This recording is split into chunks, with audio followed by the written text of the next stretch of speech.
To the 2012 Edina Public Schools Parent Leadership Council Candidate Forum. I'm Karen Kontag, and I am the chair of Edina PLC, and we are very pleased that each of the candidates could join us for this event. We are taping the candidate forum, and it will be played on Edina Channel 16 through the election day, and it will be shown on Mondays at 7 p.m. and Tuesdays at 3 a.m. and 11 a.m. So if you want to let your respective memberships know, I can also send out an email with that information so you can alert your members. Before we begin, I will just briefly kind of go over the format and then we'll get started. We have 5 questions that we've prepared for the candidates, an introductory question and then 4 additional questions, and we will give each of the candidates a chance to respond to those questions. Then hopefully there'll be some time at the end for audience questions, and again, you know about the note cards. If you come up with one, write it down. Susan or Amy will collect those. Although we do ask if you have an additional question, since the focus of PLC is education. If you could keep it education related, that would be great. We will rotate the order that the candidates will answer the questions, and they will each have 2 minutes for these initial 5 questions. Bonnie will be timekeeper, and she'll be letting them know when they have 1 minute left, 30 seconds left, 15 seconds left, and then the timer will beep, and you'll know that your time is done. We do ask that you try and keep to the allotted 2 minutes so we can be fair and then make sure that we do have time for questions at the end. The candidates have been given a copy of the questions we're going to be asking in advance, and please keep in mind that this is not a debate, but an opportunity for all the candidates to share their views. Our first question of the morning is, briefly describe your interest and qualifications to serve in the legislature and what you see as the most critical issue facing public schools in Minnesota. Again, you will each be given 2 minutes to respond, and we will begin with House District 49A and Ron Earhart. Good morning. Is this thing working? Good. Oh, we even got a little response back. Very nice. My qualifications are, or let's say my interests and qualifications are both about the same. I think that the current situation over there is terrible. We have a bunch of people that I have a lot of respect for that institution called the legislature, where I served for 18 years and did some very good bipartisan work. They don't care about anything but the next election from the sounds of the way they're acting, and they're not doing the things that we need to move Minnesota ahead.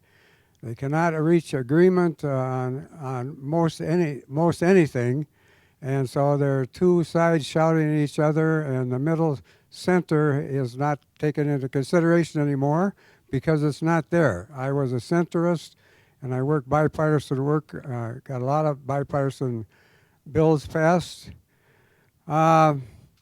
I think the most critical issue facing public schools in Minnesota is the lack of funding, all the way from early childhood through K-12 to post-secondary. We have early childhood is a very strong part of getting our kids on, as Art Rolnick said, the best public investment we can make in our economy is early childhood education, and he's right.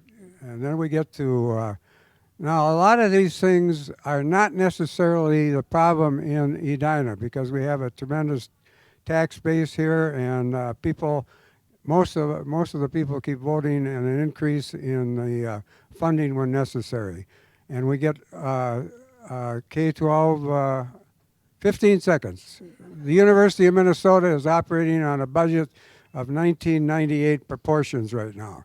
Now, how can you get people to graduate from college with $50,000 to $100,000 worth of debt and expect to be productive members of society? We have to take care of that in a hurry. That whole educational chunk has to be. I didn't hear the bell. Hi, I'm Bill Glahn. I'm the Republican candidate for House Seat 49A, which encompasses most of the city of Edina.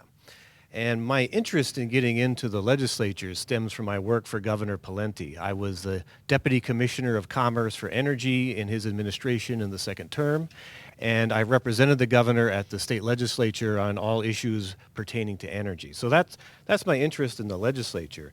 My interest in schools is I'm a parent.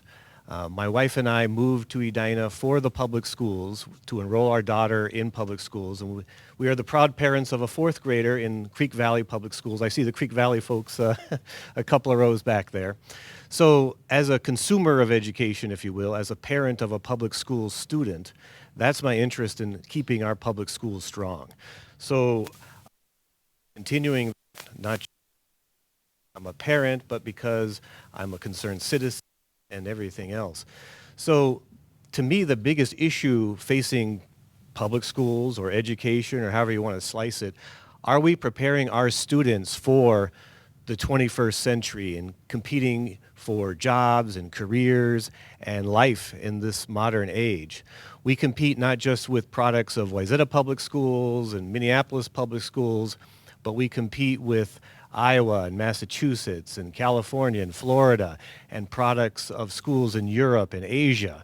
It's a global economy, and I have great concerns that we're competitive, not statewide, nationwide, but worldwide, and that our young people to succeed in the 21st century. So I think the most critical issue facing us going in the future, and I'm sure we'll be discussing more on how to achieve that as we go along this hour.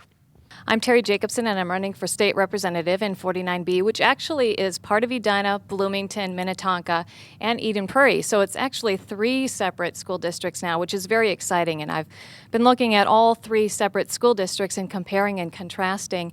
And you know, what's interesting about it is that we actually do have some competition among those 3 areas in lots of different ways. And so that's an exciting. I guess that was something that I'm learning while I'm going through this process.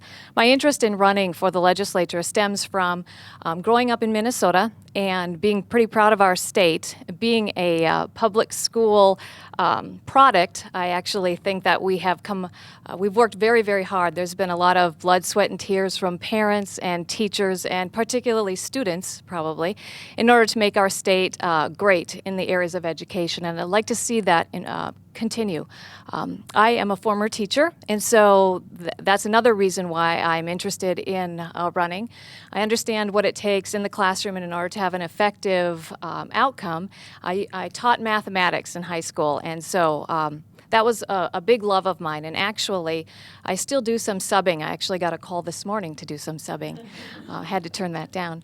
But I'm a small business owner primarily now, and I've kept my teaching license current because I really believe that someday I'd like to go back into that area. It's such an important place for us. And in order to stay competitive, I think we need to constantly improve, and we need to also constantly focus in on outcomes and doing the best things for our students. So I'm excited to be part of that, and I'm excited also to get feedback from teachers since I've been one of you.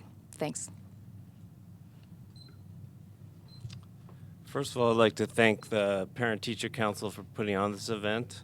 I'm the proud parent of 2 children in the Edina school system. In fact, one is across the parkway, the parking lot right now, I hope. If he's not, he's in big trouble. I also have a student at Cornelia Elementary where they have 21 languages spoken at home as a first language. And they also mainstream kids with special needs. And to me, it's been a fabulous experience to watch our schools, our teachers, and our kids and embrace all the diversity that's in that school.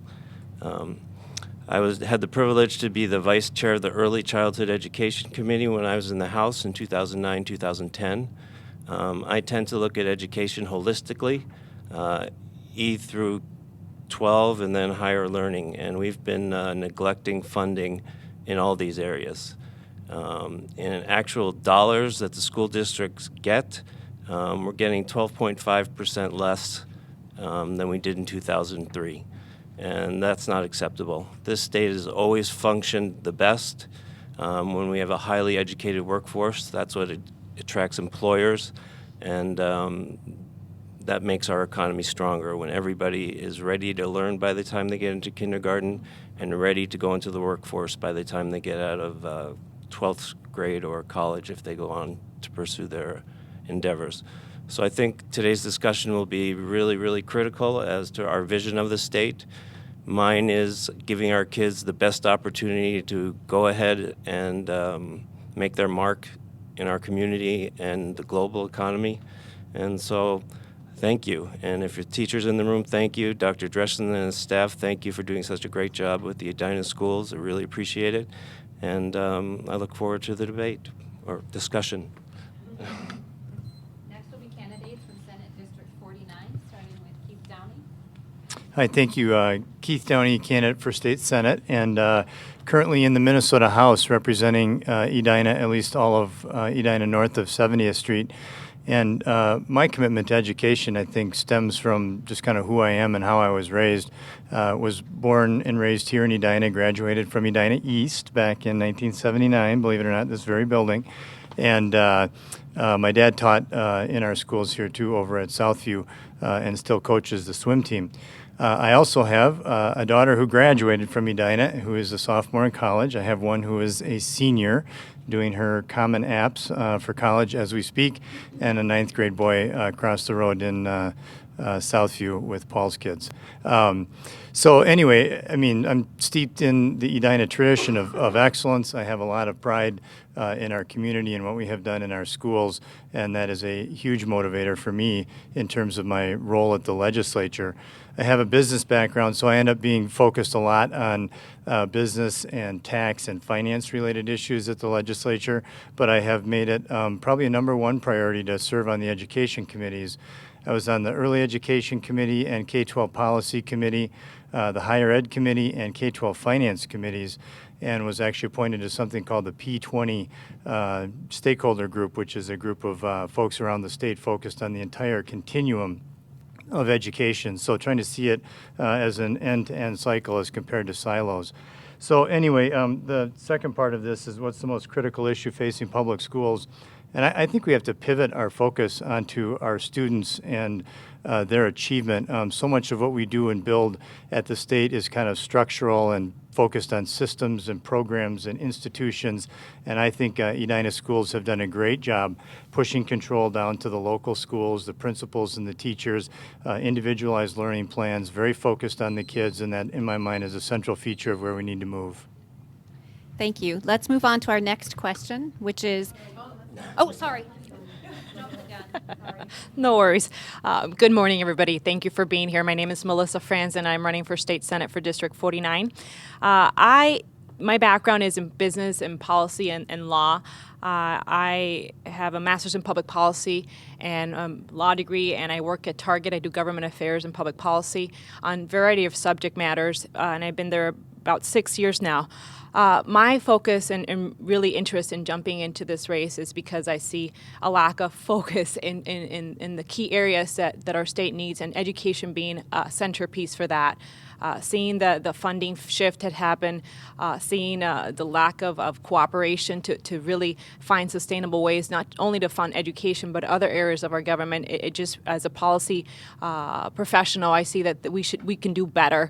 And then we need to work together. It's not about whether it's a Republican or a Democratic way of fixing the issues with our budget gap and our education issues. It's coming together, and that's what I have experience working with different trade associations across the country to find solutions to issues. So that's what I intend to bring. In terms of the the most critical issues facing public schools, I'm a product of both private and public schools. I took AP courses in public school in high school when I went through high school, and I finished my undergrad in 3 years. So I see the benefits of those type of programs. But I also see that if we're going to be mandating programs, that we have to fund them appropriately as well. So I've seen a lot of that happening currently, where we have mandates from the state and not appropriately funding them. So I think the issue for public education is three-pronged. It starts with sustainable funding. We also have to deal with the skills gap. We're funding higher ed at a 1998 level, and that should change, obviously. And then achievement gap. It's something that's going to impact not only our community, but our state as a whole, and we need to be competitive in this global marketplace. So we need to make sure that everyone has a chance to succeed, and funding is a big part of it. So thank you. Thank you. Now we will move on to the second question. Sorry about that, Melissa. In light of recent school funding shifts and growing financial pressures on local, state, and federal budgets, how does the state ensure adequate and predictable funding for local schools? Again, you will have 2 minutes to respond, and this round will begin with the candidate from House District 49B, starting with Paul Rosenthal. Thank you. We haven't had an honest budget since 2003. We've been doing shifts and gimmicks and all sorts of things to sort of pretend that we have a balanced budget. This last legislative session was one of the worst in my recollection. They borrowed $2.4 billion from our school system, the largest shift in schools in state history. And they also used $1 billion of the tobacco tax settlement money, which is one-time money. So, we do have funding problems, but the funding problems need to be addressed through a balanced budget. So school districts will know what they're going to get in the future, not be on this yo-yo of one year getting a certain amount, the next year getting another amount. We need to figure out our structural deficit, and we need to protect and plan for money that are going to school districts so they can plan into the future instead of doing these one-year budgets where they're not going to understand whether they're going to have funding the next year or not. So my priority is to give an honest, balanced budget which shows directly what will go to the schools on a long-term basis so they can plan out into the future, which is critical if you want to stay competitive. And, this is a really, really tough topic, and it's a really important topic because funding for schools is the basis for our economy, and we should not take that lightly.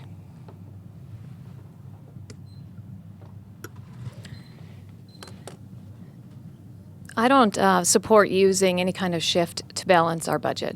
I think that that's the wrong way to go about things. Of course, sometimes in the past that has been used by many different legislative sessions. And so I think we need to make sure that that's not on the table, at least as a first resort.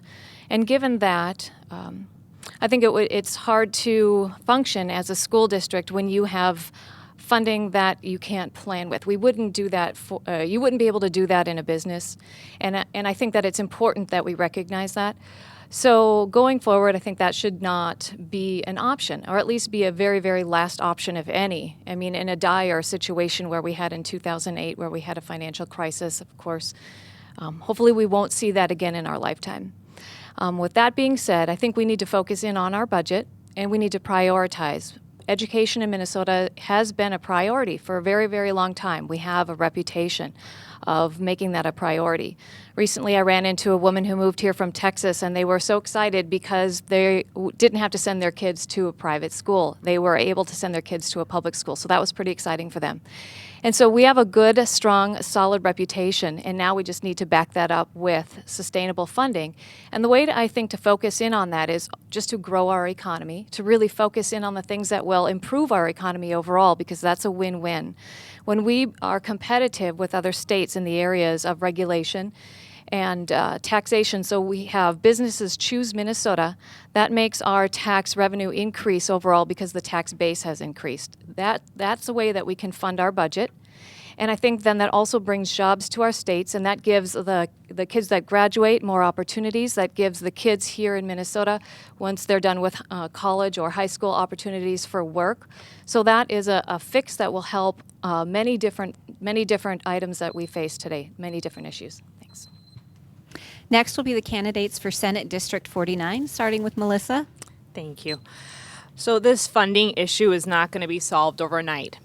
It took a while to get here, and it's going to take a lot of willing and able people to find compromise and common ground to solve our issues. And it's going to take some time. And I think, with the next legislative session, we're going to be tackling tax reform, and everything needs to be on the table, in my opinion, because we need to come to the table with an open mind of how we're going to fund schools and higher ed sustainably. It's the economic engine of our state. The U of M are great schools. I've been door knocking for a very long time for this campaign and talked to so many people who are even new to the district. And the main thing that they tell me why they've moved into the district is education. So they know that we have great schools in this district. We have to preserve them, but we have to tackle the funding issue. And I think the state has been a lousy partner with mandates that, again, we are not funding appropriately with the funding shift that we've done.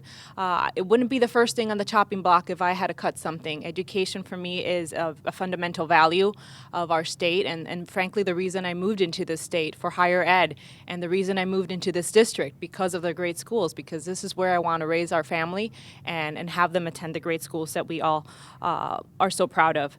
So we need to deal with this because it's also dealing with the achievement gap, like I mentioned earlier. Our students are going to be competing not only in the state but across the country and in an international scope. So we need to make funding a priority for our state. Yes, we're coming out of a recession. We have difficult choices, but funding for schools should be a priority, and not just throwing money in a black hole. I'm all for accountability. In a business setting, every dollar that you bring in, or you're accountable for every dollar. So as a taxpayer myself, I want to make sure that I see where my tax dollars are being spent, and that we're stewards of those tax dollars, because they're not growing on trees, and can't expect more of our constituents when we need to do a better job balancing our budget.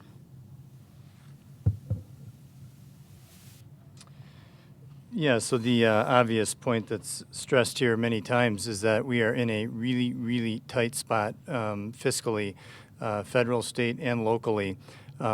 It's way worse at the federal level. So for me, I want to make sure that we at the state and local level don't tie ourselves into the federal government any more than we already are. And in fact, if we could decouple ourselves, I would really appreciate that, and I think our local districts would as well.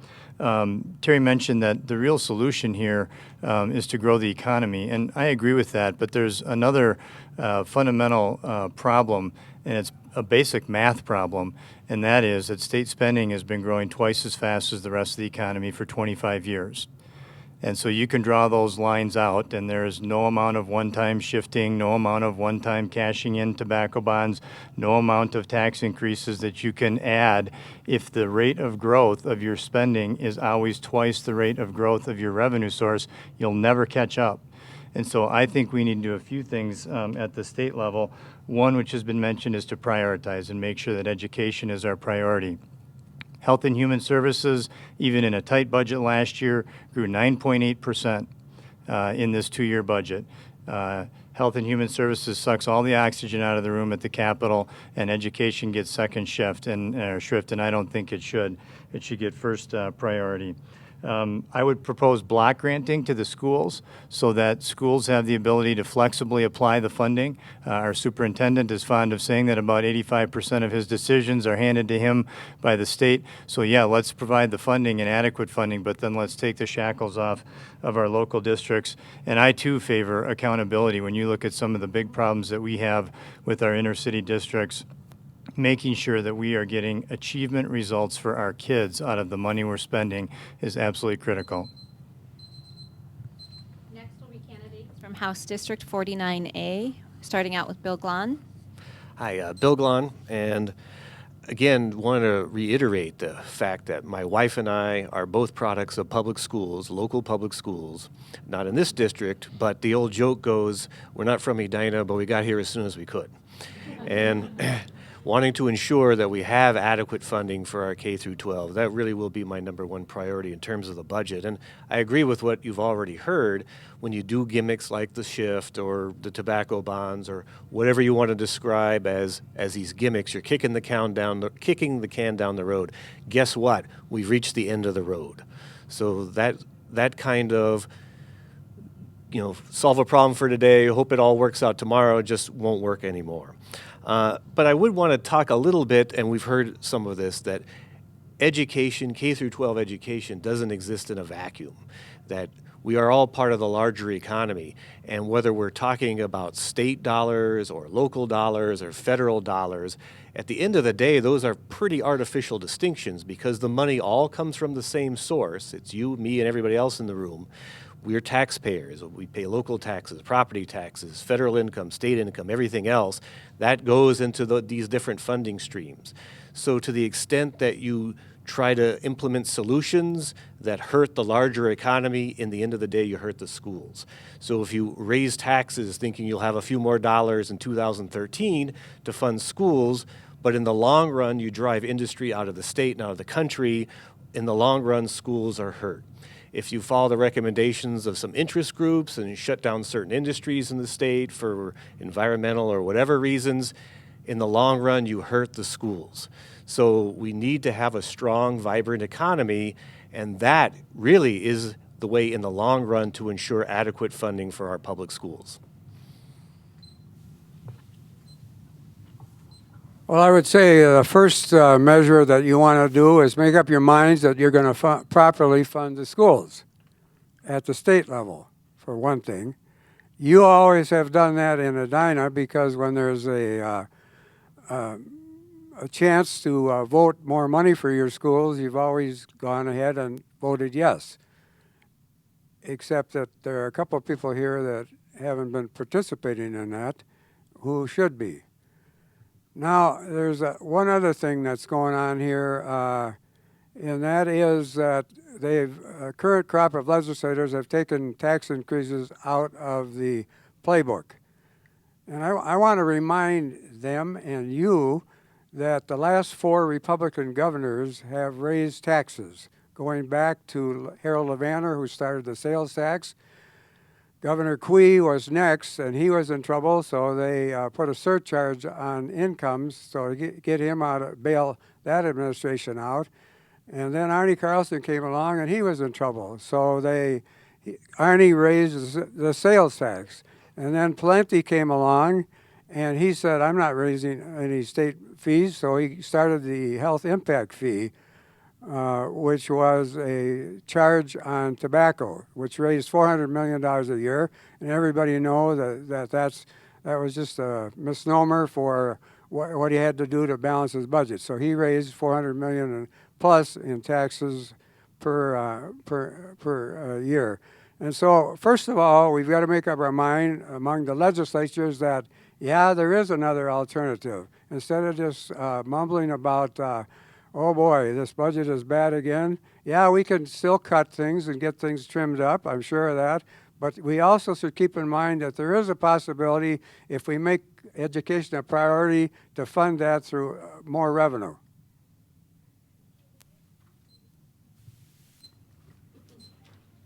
Let's move to our third question.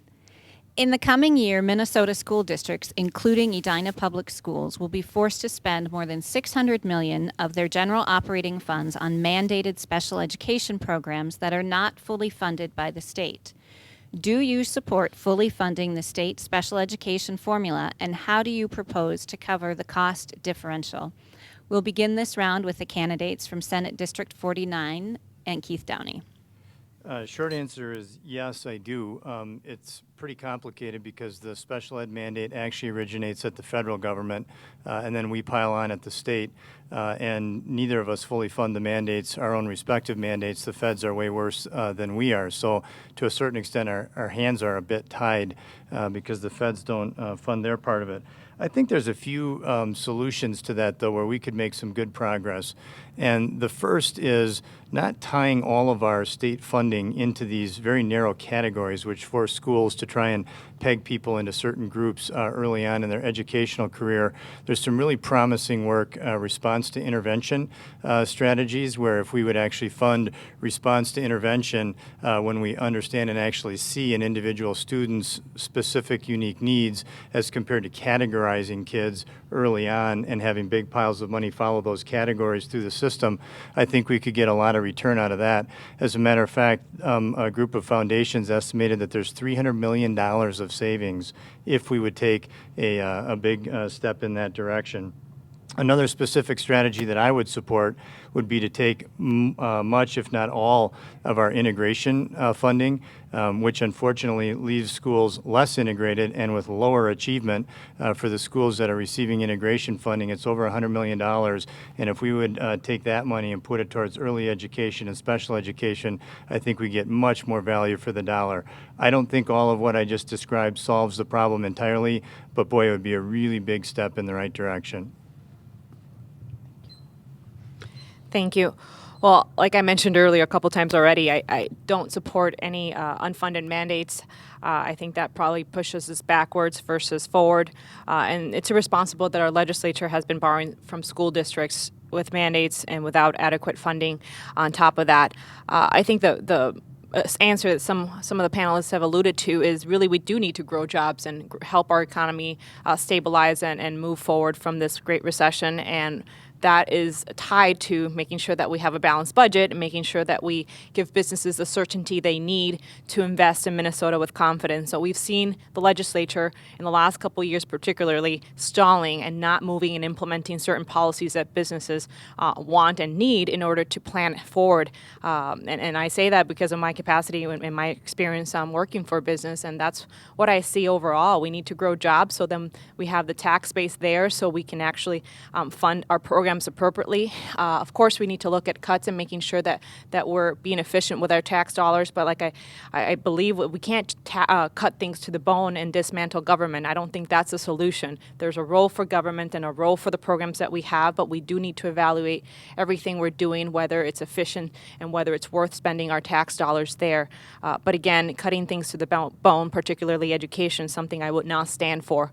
So I think the answer is holistically, not just pouring money to schools and taxing people, but it needs to be growing the economy and making sure that we have that tax base there to be able to support the programs that we value. And again, learning from you all, because I'm not the education expert, of what really needs to happen in the classroom so the money does get actually to the kids and we make the kids the focus of our education. We've been distracted by other policy areas, of course important, but I think at the end of the day, why are we not talking about the kids and what are we doing to make sure that they are getting prepared for the future? Next will be candidates from House District 49A, starting with Ron Earhart.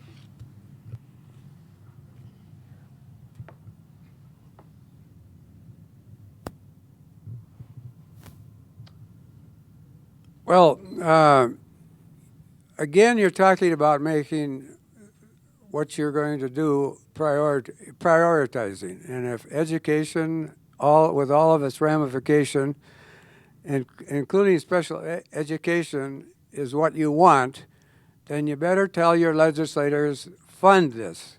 Because otherwise, I don't know if they will anyway. That crew over there wouldn't fund their own mother's burial if they didn't have to. I mean, they're like that. You don't know that. You should be aware of that. You should begin to be aware of what the heck is going on with individual legislators over there. Now, if you appreciate and want special education, then let your legislators know that. And when it comes time to doing the budget, they ought to be told, look, this is a high priority for this district, and we want you to vote for that. And I don't know how else to say it. If you want something that you think is important to your community, and you obviously think that education is important to your community, to this community, or you wouldn't be here. Thank you.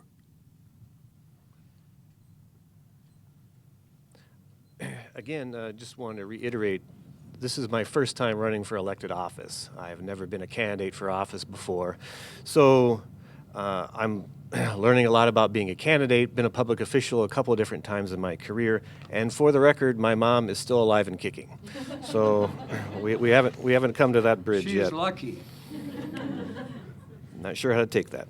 So, but back to the issue of mandates. I think we need to attack this problem from both ends.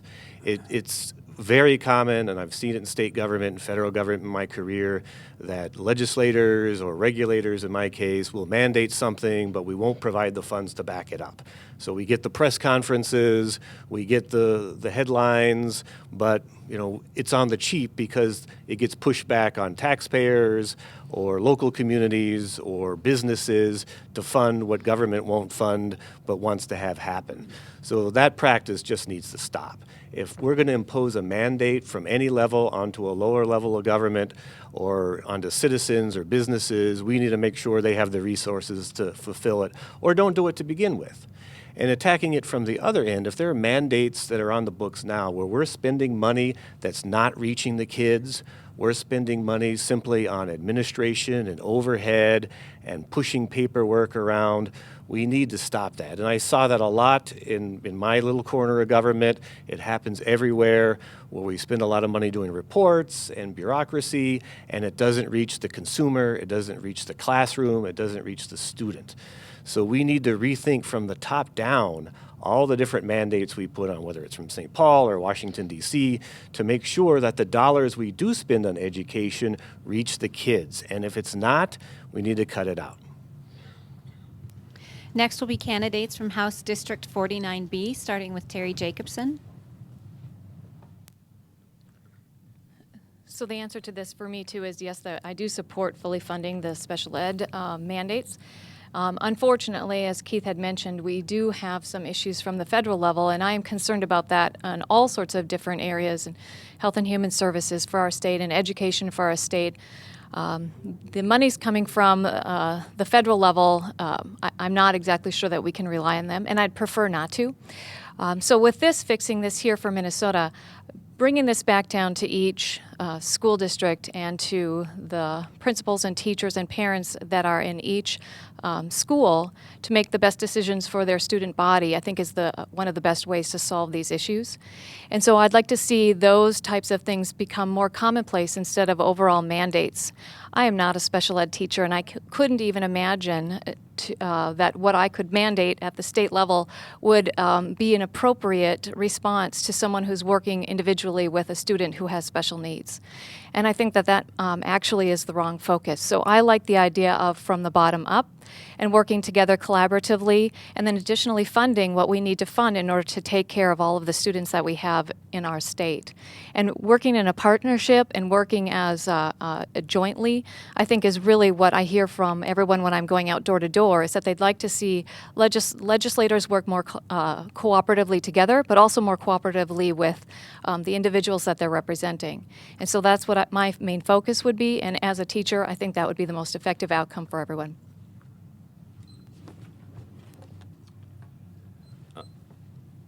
I too don't support unfunded mandates, but I have to tell you, as I said in my opening remarks, that Cornelia, which is where kids with special needs are mainstreamed, parents are in there all the time. I've been in that school since my first son started in 2002, and we have to fund our share of special ed funding, and Keith is right, and so are the other legislators and candidates, that the federal level has not been doing their fair share. But we do need to make our commitment to our schools and to those kids who need the help. And it's amazing to me when I see a kid come in kindergarten, whether they be mine or someone else or somebody who is autistic or in a wheelchair, these kids all have something to offer, and they deserve the funding that helps them to grow with the rest of the community and hopefully become full participants in the community as we go further. So yes, I support funding special ed. I think it's vital. Edina has been very good about using funds wisely, and I couldn't be prouder of our district. Next question.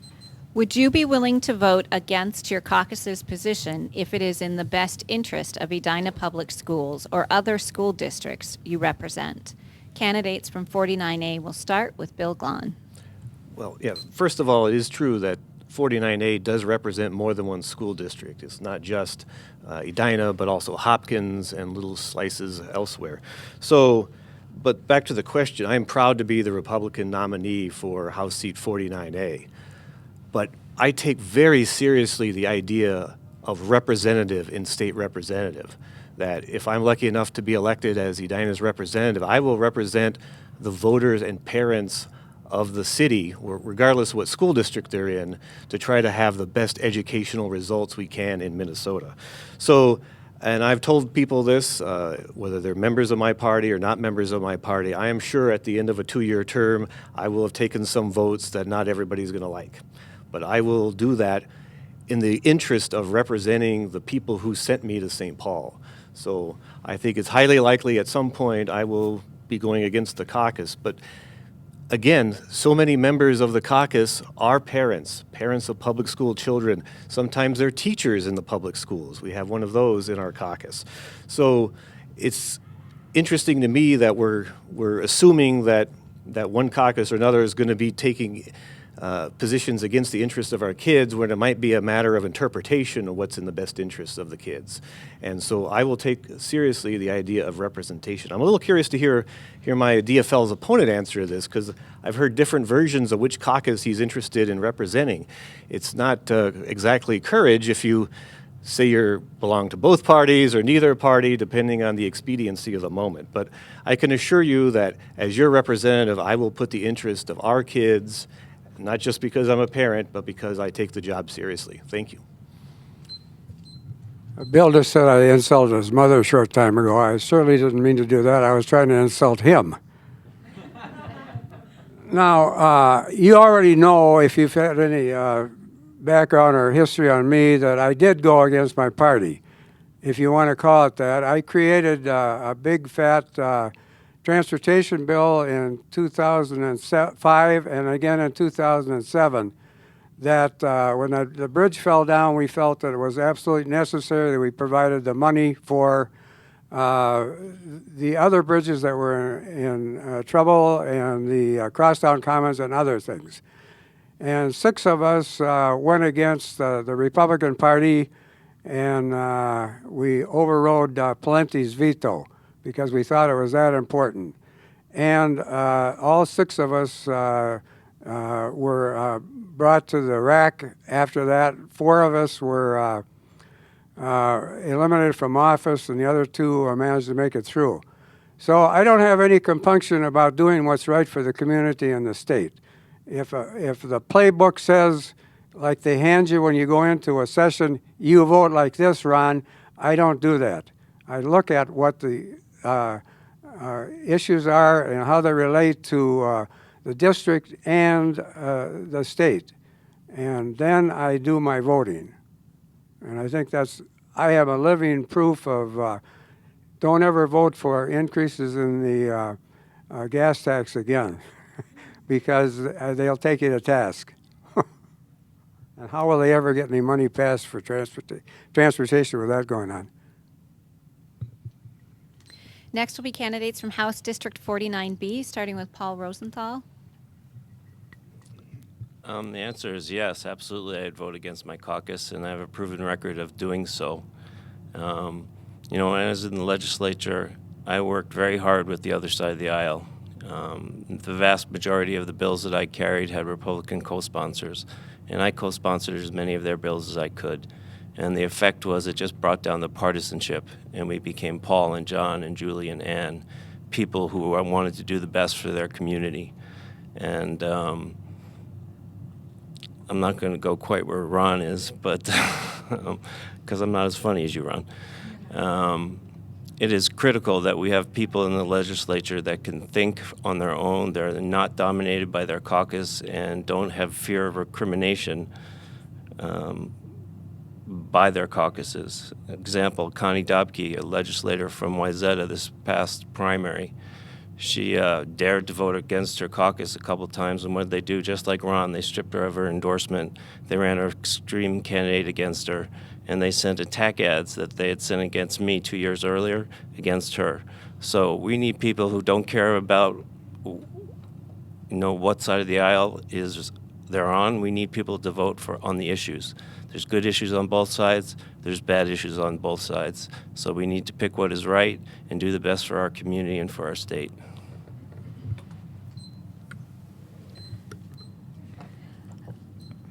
So with this question, it got me thinking. But I just wanted to acknowledge. It just occurred to me right now. I wanted to acknowledge all the people sitting up here that we've seen each other at forums and out in the field, door knocking and running into each other here and there. And being a candidate for any type of position, it takes a lot of courage. And so I think that, with that said, all of us have, what we have in common is the courage to change our state, and the courage to make a difference, and the courage to get up and run and stand for something. And that is common. That is a common thread that everybody has. And so it's pretty exciting to be amongst a group of people that you can share that with. And so determining then and defining what is the best for our state really is what we have to talk about. And then how we get there is the other portion of that. And so if my caucus decided to do something that I fundamentally did not agree with, or that wouldn't be in the best interests of the people that I represent, I think what would be my role then is to step up and to be a leader and to say to my caucus, you're wrong, and we need to change this, and we need to do something different. And I'm absolutely willing to step into that role and to stand up for the people that I represent, and to talk with the other people in my caucus and say, listen, let's think through this again, and maybe we need some more options. Senate District 49 will be next, with Melissa Franson starting out. Thank you. Well, I echo a lot of what's been said. I think, frankly, labels are exactly what's wrong with politics today. Door knocking, I've bumped into many Republicans that say, you know, everything you've said is great, except you're in the wrong party. And I'd scratch my head like, you know, keep going. What do you care about? And that's the type of conversation that we need. And people just look at me, well, I just said I'm not going to support you. Why do you want to listen to me? Well, because I'm running to represent you. And I think that needs to be the fundamental value you bring at the legislature. I don't care if you're red, blue, green, purple. I am there to be your voice. And a lot of times I do get emails as well that, you know, I've thought about voting for you, but I think you're going to get too much pressure from your caucus to vote party lines. And I just said, you know what? I'm running as a moderate, pro-business Democrat, and running as a moderate is not easy because you can't please everybody, and you're going to be pushed on both sides. But I'm running to represent Edina, West Bloomington, Minnetonka, Eden Prairie, and that is my primary focus. And I'm not running to represent my party. I'm new to politics. I'm a first-time candidate. I'm doing this because I see a need and a lack of leadership, and failed leadership, frankly. I spent all summer door knocking, meeting all the people all over, and I've had a blast meeting people and having the conversations that we've had, and really having a pulse of what our community really needs. Education being, again, a fundamental value that we need to continue to preserve and focus on.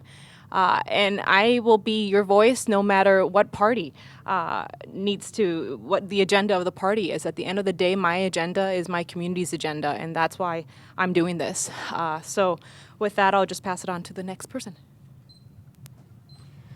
Thank you. Well, this is a really important question for a state legislator.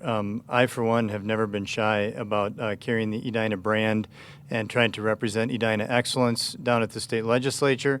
I can tell you that doesn't get you very far when you're trying to pass a bill because there aren't very many people in the legislature that might share that same sense of pride in Edina.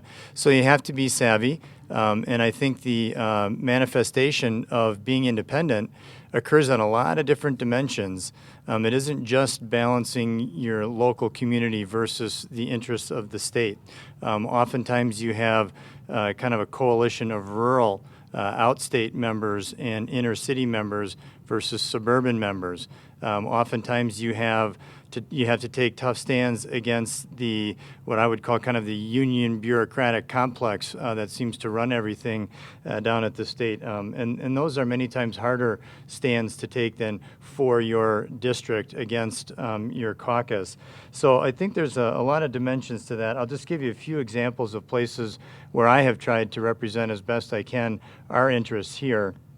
On the early education side of it, while I don't support a big statewide program to run early ed across the state, I have departed from many of my caucus members in supporting the Minnesota Early Learning Foundation scholarship model and appropriating new money for early education. I've stood up for a flexible school calendar, stood up against the unions to get rid of the union contract deadline penalty that hit our kids here directly, stood up with in a bipartisan fashion with John Benson and others for site-governed schools, and I have supported the suburban differential in the school funding formula. So those are a few of the specific places where I think you're obligated as a member of the delegation from Edina to stand up for your district. And now for our final prepared question of the morning before we open it up to questions from the audience. Again, if you haven't had a chance to write down a question that you'd like to, please do so now and get it to Amy or Susan. And here's the final prepared question. What is your vision for public education in Minnesota to ensure all learners are college, career, life ready and prepared for the rapidly changing, culturally diverse global society that awaits them? The candidates from House District 49A will start with Ron Earhart. Well, as I said before, first of all, the legislature and you driving the legislature must make up its mind that this is a priority. That education throughout life is a priority. Now, it's not to say that we can't do a lot of remodeling and streamlining. Every institution needs to do that as we go along, and we will probably cut some costs doing that.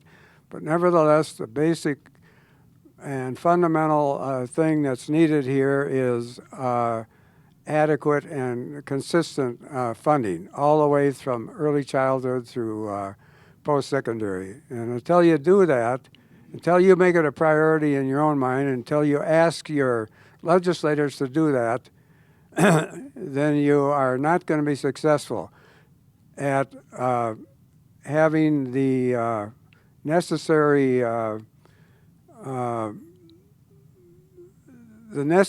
funding and the necessary streamlining of your educational, the whole phalanx of it. There happens to be, I think, and Keith mentioned that there is a very strong feeling still there, forever been there, between rural Minnesota and Metro on the funding of schools, because they always figure we have all of the tax base here and that they don't have, and that they therefore should have more money. Now, there's certain areas of this state that should have increased funding, and that certainly is the inner cities. And they have severe problems that we don't have. And you have to adjust that. But the basic education formula should be everyone across the state, by the way, which I made possible in 2002. As a Creek Valley dad, we're all very proud of what our school has achieved. Edina Public Schools always ranks in the top couple of school districts in our state. Our state ranks as one of the top couple of states in the country in terms of what our students have achieved. But I can tell you, those years I spent as a partner in a consulting firm, our success depended on hiring the best graduates from engineering schools, from local colleges, and we did a lot of hiring right out of undergraduate and graduate programs. And we had a very rigorous set of criteria that we used in order to pick hires. We hired not just Americans, but some people from Germany, from Turkey, from India who are graduating from local colleges. So our students don't compete in this abstract worldwide market. They compete in a worldwide market here in Minnesota. But we also found that a lot of graduates from top colleges just weren't ready for the workforce. And you talk to a lot of people who are in higher education about the students who are coming into their programs. So many get put into remedial programs and have to learn how to learn at the college level. So somewhere along the way, there's a disconnect. We have very high-performing schools. We rank very highly on the criteria that we use to measure our student achievement. But when we have students who are not prepared for the workplace, students graduating our high schools who aren't prepared for college level work, something's getting lost in translation. So we need to take a look at not just how well our students are doing, but what they're learning, how we are preparing them for the 21st century careers, back to the answer I gave to the very first question. Because you look at all these different statistics, and across the age groups, it doesn't add up. So we need to go back and rethink some of the fundamentals we have behind our education system. Next will be the candidates from House District 49B, starting with Terry Jacobson. So I got pretty excited about this because I started envisioning all sorts of amazing things and started writing stuff down, but I didn't. It's more than 2 minutes, so I'll have to just do the highlights. So envisioning a wonderful public education in Minnesota so that everyone can be college ready and prepared for a rapidly changing cultural, diverse global society. That alone, that question, I think we are achieving that in some areas and in some we're not. So I looked at the Edina school system and the model there, and it occurred to me that in this particular district, more than any other, parents are choosing Edina when they could choose something else. So they have the means. They have the means to go to a private school, but they're choosing a public option because of the quality. I pulled up the Reading Well by third grade and thought it was amazing. I read through it and was very, very impressed. And I think that that's the type of thing that we can learn from. We can take those best practices and apply them to areas or other schools that aren't maybe doing the best that they can, or share these best practices with other schools so that all these outcomes can be as favorable as Edina. And with that model, that's pretty exciting because we already do that on a level of math teachers. They share common practices, they share best practices. English teachers, they share best practices. So taking that same mindset and applying it to different schools and different systems, I think is really, really exciting. Now we have to also be able to go back to that local level and say we're applying things to our diverse population and according to what our parents and our teachers find important in that particular district or school, and then making sure that they're still focusing in on outcomes. So for me, that's a modeling of the learning that has to take place in the classroom, the learning that has to take place at the school level, and the learning that has to take place at the state level in order for our schools to be amazing. So that's kind of what got me excited about it.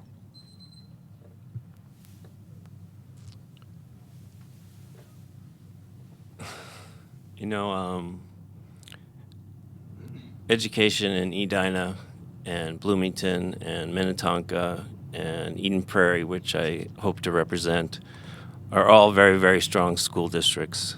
But on the whole, we're starting to slip. We used to rank number 10 in education. We're now down to 22. Class sizes in this state, we rank 47th. That is not okay. In Edina and Eden Prairie and Minnetonka and Bloomington, we're more fortunate. We have more of a tax base, so we can keep schools, our class sizes down. But if we don't look at the state as a whole, we're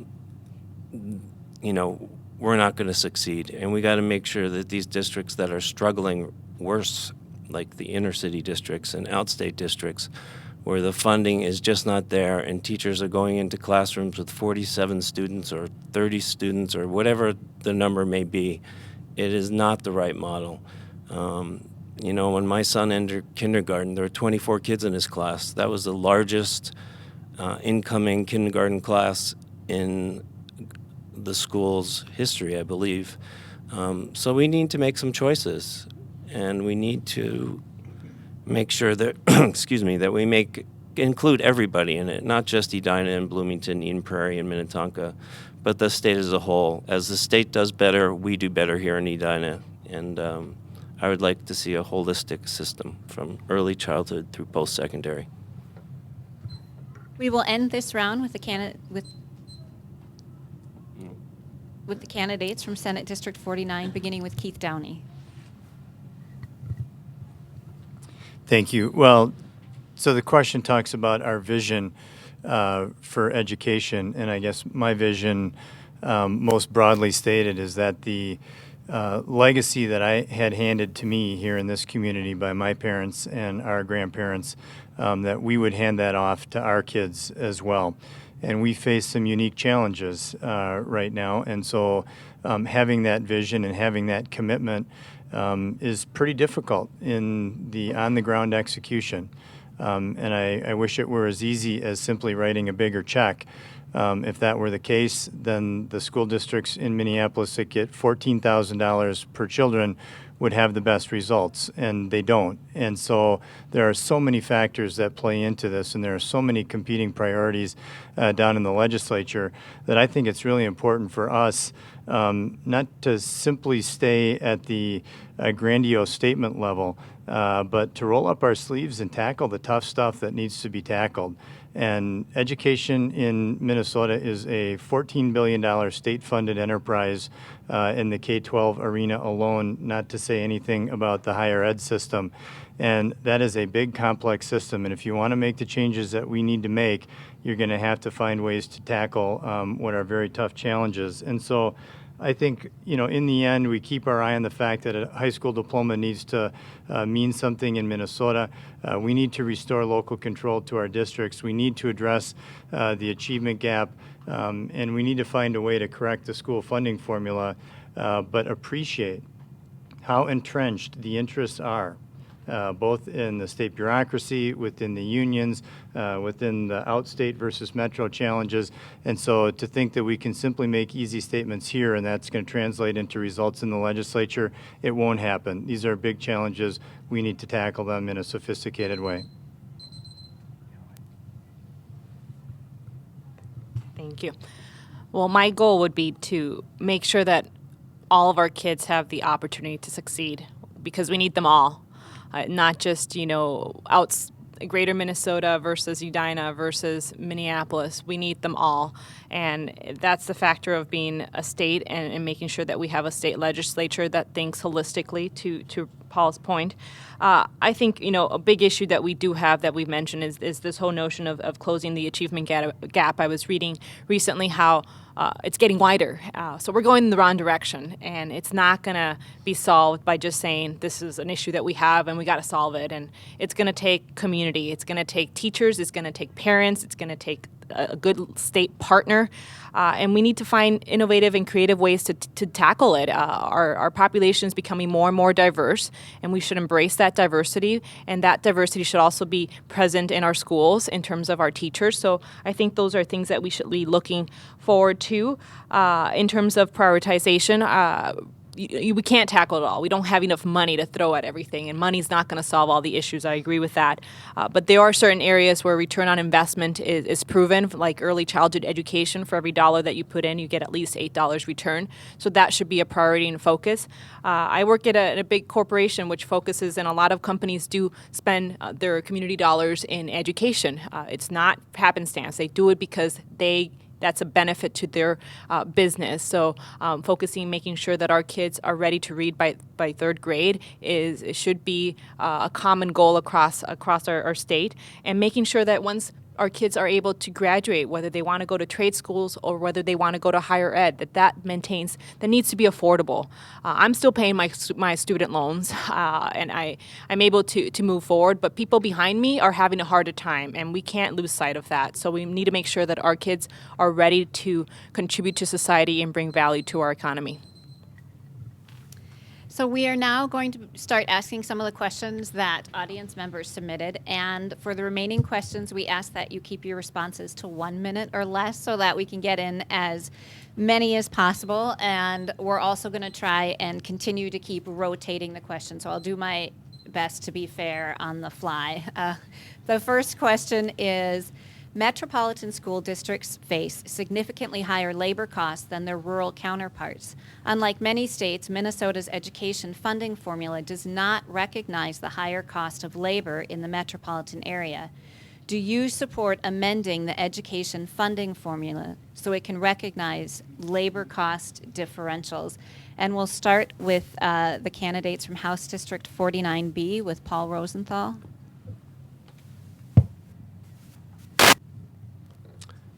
This is a tough one, and Keith alluded to this earlier about the differences in funding outstate versus metro versus suburban. And,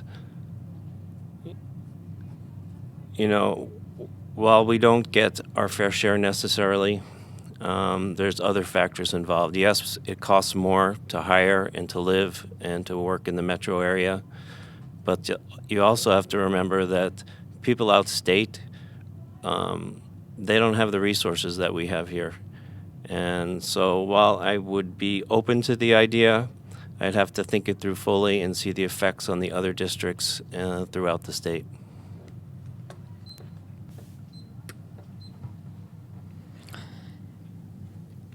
I think that we should take a look at just the overall education funding formula to determine where we can make improvements and where we can tweak that so that we have more equitable school systems throughout the state of Minnesota. And if those are areas that are we have to change, then I think we should definitely take a strong look at those. So again, I would need more information to specifically answer this question, but I am absolutely open to discussing the formula and making changes in that. Next will be candidates for Senate District 49, starting with Melissa Franson. I would agree that the funding formula for education, if anybody can recite that, please let me know, because it's complicated and we do need to be, it's like any other regulation. We need to make adjustments that's needed. Nothing is static. Policy changes. That's why we have a legislature, and that's why we have laws and regulations that change periodically. So we do need to be open-minded to see what are the new challenges that our districts face, and making sure that, you know, as a senator for District 49, of course I will put the interests of this district first, but I also will look holistically, making sure that we're putting Minnesota first and making sure that we're doing the best long term and looking at it from a broader perspective. So I think I'd be open to looking at any policy or regulation that will make our system and our funding mechanism better and long term. Short answer is absolutely yes. I would support that. It's kind of a sad statement, actually, that we're pitted against each other regionally in these kinds of things, but that's one of the outcomes of having 80% of our school funding go up through the state and then come back down to the districts. And our superintendent is on a commission to relook or rethink the school funding formula, and it would be great if the recommendations coming out of that group could actually make their way through the legislative process. But I got to tell you, that is a meat grinder of all meat grinders when you try and get that passed. So I got to tell you, your inner city neighbors and your outstate neighbors in the legislature are not shy at all about maneuvering the school funding formula to their advantage. And so I think it's incumbent on us as state representatives and senators to be down there fighting for our districts on this front until we can get a broader change to the funding formula. Next will be candidates from House District 49A, starting with Bill Glahn. Well, just to add on to what's already been said, I would agree with much of what I've already heard. But again, as we've heard, Edina parents and Edina citizens, even if they're not parents, have been very willing to fund our schools through operating levies at the ballot box and local initiatives. And we do have more resources in terms of our property tax base. I'd be concerned that all that gets thrown on the table as well. And we're right back to fighting the original fight that we had back 40 years ago that caused us to take this path where we're having the funding going through the state rather than through the locals. 22 years ago, my first year in the legislature, a Hopkins school teacher came forth with very extensive studies that he was illustrating to people about the differential in cost of living between metro and outstate for teachers, for instance, and other costs that were involved in personnel. And almost every year that question has arisen that we should do something about it, and we should, because there is a difference in hiring personnel in this area. Housing being one of the prime issues that are involved, much more expensive here than outstate. But it's going to be a long time before that happens, because we're still almost on par with the legislative, let's see, about half and half from rural and about half from metro. So I think it's going to be a long time before that happens. But we can keep trying. The next question is, do you feel the state anti-bullying language is adequate? And what, if anything, would you like to see stated differently in regards to anti-bullying language? And we'll begin this round with the candidates from Senate District 49, and we'll have Keith Downey lead us off. I actually like one part of our anti-bullying statute in Minnesota, and that's the part that says that every school district will have an anti-bullying policy protecting all kids for any reason using any medium. And many of the moves that have been proposed recently have attempted to replace that any student for any reason language with a list of students who are maybe most especially impacted by bullying. So I don't support that.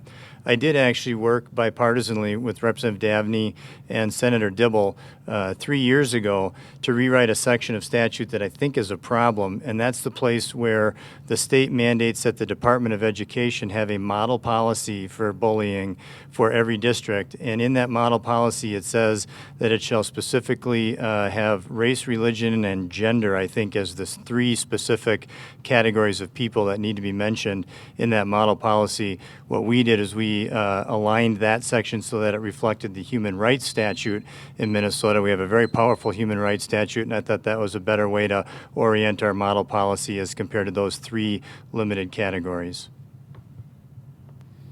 Thank you. I absolutely agree that our current law, which is 37 words, is not adequate for protection of our kids. We have a bad reputation nationally on bullying issues, and something that I'm not proud of.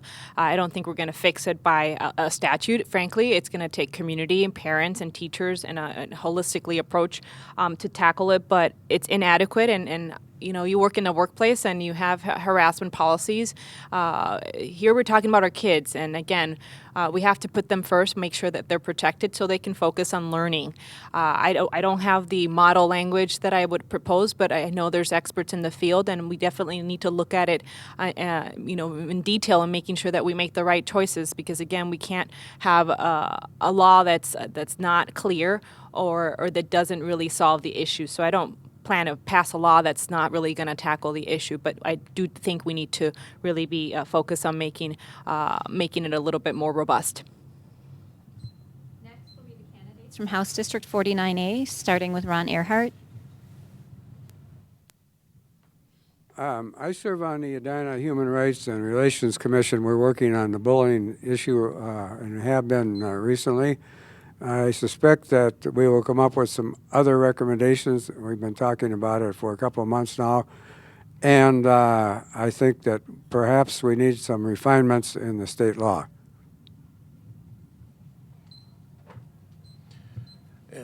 I mentioned my daughter a couple of times. She's 9 years old, and she's learning about politics, and she asked me, very curious, asked lots of questions, but she's only asked me about one issue and asked me to promise her that I'll do something about it. And of all the issues in the world, it was this issue. She asked me, Daddy, when you get to the legislature, will you do something about bullying in schools? And I told her I would. That being said, this question came up at a previous forum, and I tried to make the point that we can do something useful at the state level, I'm sure of that, but I'm not sure that the ultimate solution of this is a top-down one. It starts in the home with the parents, and what are they teaching their kids, and what the kids do when they get to school. So we need to work it not just from writing legislation in the state legislature, but what values are we transmitting to our kids, where are the parents in this formula, and work the problem from the bottom up. Next will be candidates from House District 49B, starting with Terry Jacobson.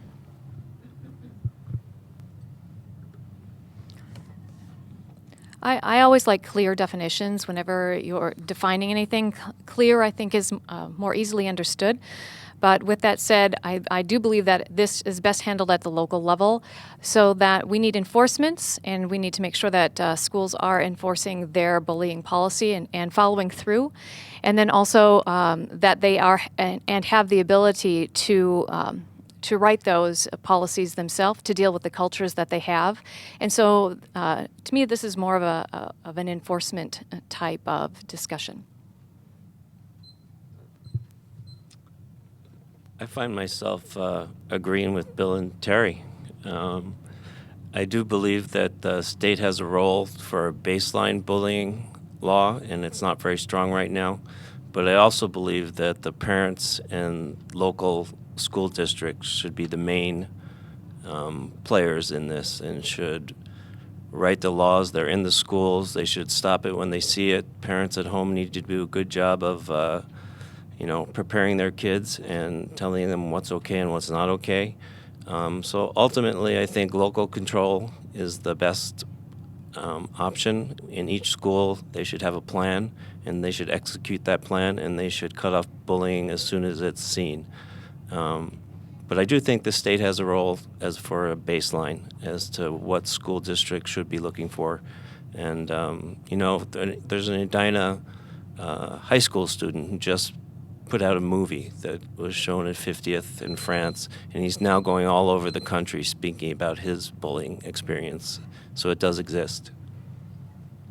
Okay, we're going to do one more question and then move into closing arguments. So we'll go about 2-3 minutes over. I apologize for that, but I want to get in as many questions from the floor. And this final question is education mandates.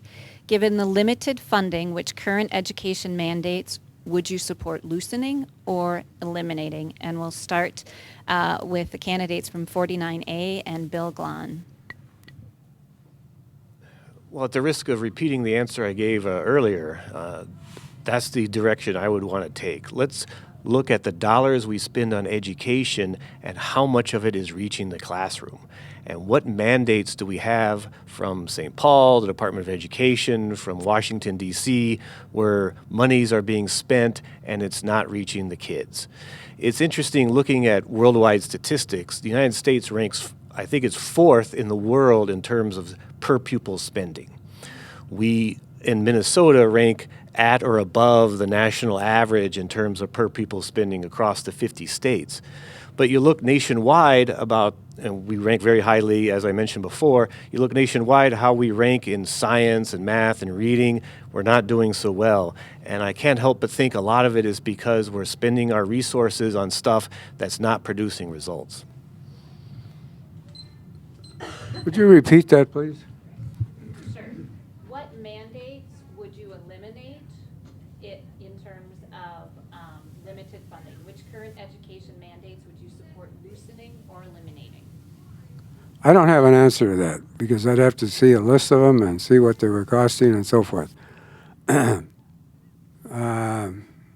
We can always refine and so forth, but I don't know what mandates the person that wrote that question is after.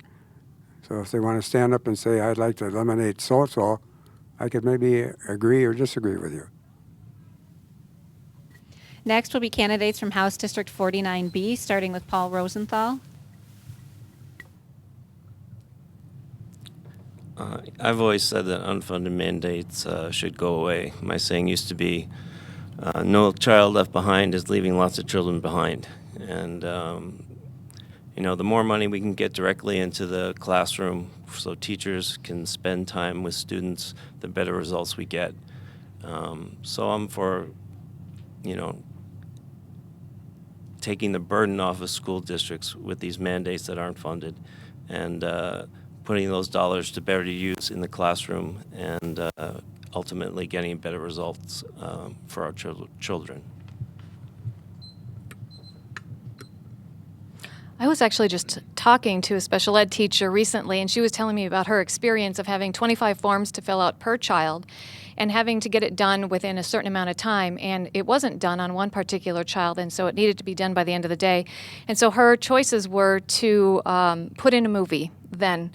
Well, she should have been instructing the kids, but she needed to put in a movie so that she could fill out those 25 forms. And I think that's an example of a type of mandate that we could eliminate and that would directly then affect the kids in the classroom in day one. And so those are the types of things that I think that seem common sense. So asking the people that are in the classroom, the actual army that's educating the children, what we need to eliminate and how we need to do better, I think is the first step, and respecting that decision. So I think we have to absolutely go down this road and figure out what we can eliminate. Senate District 49 will be next with Melissa Franson. Well, again, unfunded mandates, I'm not a fan.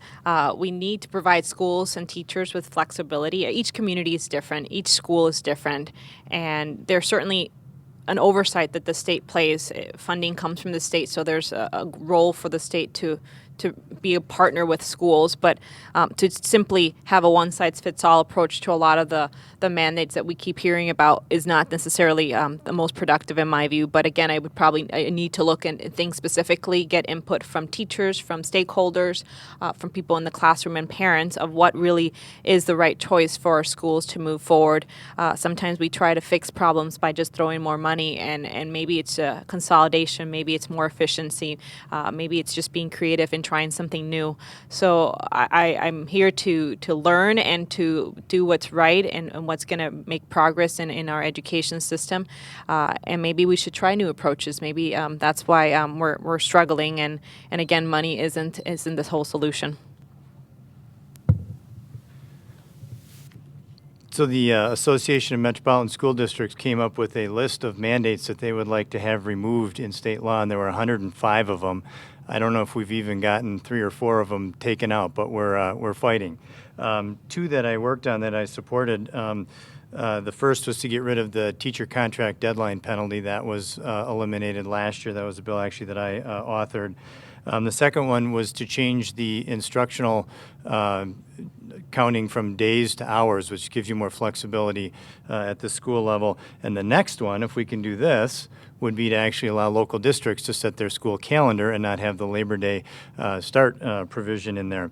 But there's an even more, I think, creative approach to this, and I'm a co-author on this bill too, and that would be to waive all mandates from local districts for a performance contract, and the districts would set a performance contract with their schools with the same kind of flexibility and freedom pushed all the way down to the teachers and the principals to set curriculum and calendar issues themselves and then be held accountable for the results. We are at the end of our forum, and we appreciate your willingness to respond. So before we end, we'd like to give each of you 1 minute to summarize your views, legislation you would propose, or any thoughts you might have that weren't previously covered in the questions. This is your time to tell us what you would like us to know about you. And we will begin this round with the candidates from Senate District 49, starting with Melissa Franzen. Well, I'll start with one of the primary reasons that I chose to run is to tackle education. I'm a product of strong foundation education all the way to higher ed, and I would hope that every kid would have the same opportunities that I had, but I was lucky to have great parent involvement, parents that valued education from day one, and there was never a question that I was going to go to college, and there was never a question that I was going to go to graduate school. But we're all not that fortunate. So making sure that we have great public schools, that we have as a priority that every kid has a great opportunity to succeed and have great schools. We need to achieve that by having accountability for our teachers, our principals, our schools, and making sure that we do account for student growth at different levels. And I believe in finding long-term solutions to funding our education system. So stop borrowing and shifting money. That's not the solution. We can't continue to jeopardize our credit rating. It hurts our schools. And we need to start thinking long-term solutions to making sure that we have the greatest schools in the state. Well, let me just wrap by saying thank you to all of you, a sincere thank you. I can't tell you how glad I am to have my kids in this district, and it's all of your hard work, and I appreciate it immensely as I watch my own kids get ready to go off to college and see how well prepared they are and the unbelievable off-the-charts opportunities they have in front of them, at least in part because of this district. So my commitment to you is that I will continue, if I'm in the Senate, to be highly engaged in the education committees, lead on important education reform issues on behalf of the district and on behalf of the state. And I'll hopefully maintain my commitment, or at least the offer, to come into every school every year and be engaged and knowledgeable about what's going on. I can tell you the best day of my week is the day when your kids come down and visit the Capitol and I get to entertain them at the rotunda or on the House floor. So I really hope to maintain that kind of relationship with you and our community. Next will be the candidates from House District 49B, starting with Terry Jacobson. So yeah, I wanted to say thank you for this. This is a great opportunity, and I always learn something when I'm here from all of my fellow candidates. I took all sorts of notes, but I think what I'd like to just leave you with is that I think we need to always focus on building on what works, sharing best practices, and then also focusing in on outcomes and really being have a sense of what really works for children. And I, as a former teacher, understand the joys of teaching and also the sorrows when some child's not getting it and you're doing everything that you can and you really need to go find someone who can help you because the outcome is always what you're putting first. And so I commend the teachers here and I commend Edina for doing such a wonderful job. Like Bill said, he came here as soon as he could. Not everyone gets that opportunity. So I would like to see some options for parents that don't have this wonderful school district and cannot and don't have the means to live in Edina. I'd love to see those types of things implemented. And then also, I also would like to see make sure that we have the best teachers that we have in front of the best teachers that are out there need to be in front of the students. And I think that'll go a long way in fixing the achievement gap that we're facing. I too want to thank you for putting on this event. It's great. You know, education is the driver for a strong economy, and educated workforce has always been the thing that has made Minnesota thrive. We have more Fortune 500 companies here per capita than anywhere in the state or anywhere in the country, and that's because of our workforce, and that's beginning to slip.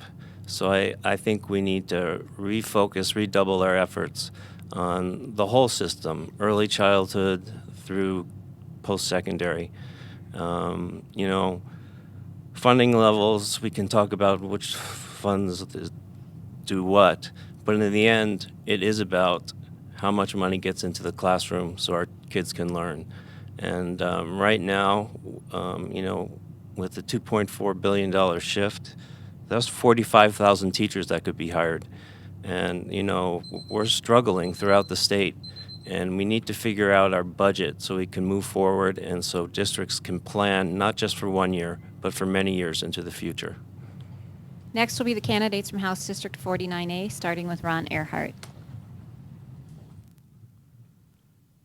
Thank you again for taking your time to come out and listen to this nonsense. I think that I've already said my little brochure that I handed out when I was walking around, and it says prioritize quality education from the beginning through post-secondary, and also structurally balance the budget so that we can really know where we're at with the money. Instead of smoke and mirrors we got floating around about $5 billion deficit to $1 billion surplus. There is no surplus. If you read Laurie Sturtevant's article 2 weeks ago, you would have had that with no uncertain terms. And restructure the tax system so we can see if we can find some other revenues that we can support education with. So that's where I'm coming from, and I was a centrist before, I'm a centrist now. I can work with both parties. Thank you. Since I get the last word, two quick things. Again, on behalf of all the candidates, thank you for putting this forum together, and thank you and the audience for a great group of questions. One of the things I did for Governor Pawlenty when I worked for him was travel around the state, filling in for him, speaking to audiences all over the state on energy issues. And I would tell my daughter's teachers that my favorite audience to speak to were her kids when I would come and read to them at Creek Valley, because they were attentive, they asked good questions, and they really seemed to be there to learn a lot. So I appreciated that. As a general philosophy, we've heard a lot of information this morning, but I would agree with the idea that no child left behind and the race to the top. We've had this drift in policy the last 30, 40, 50 years to the top down. We need to push decision-making down as far as we can to school districts, to local schools, so that parents and students get the best value for the money. thank each of the candidates again for taking the time to join us for this important event. We really do appreciate the opportunity to learn more about each of you and what you would bring to the legislature. So thank you. And if we didn't have a chance to answer some of the questions that you had, maybe you can catch them and chat with them. So thank you.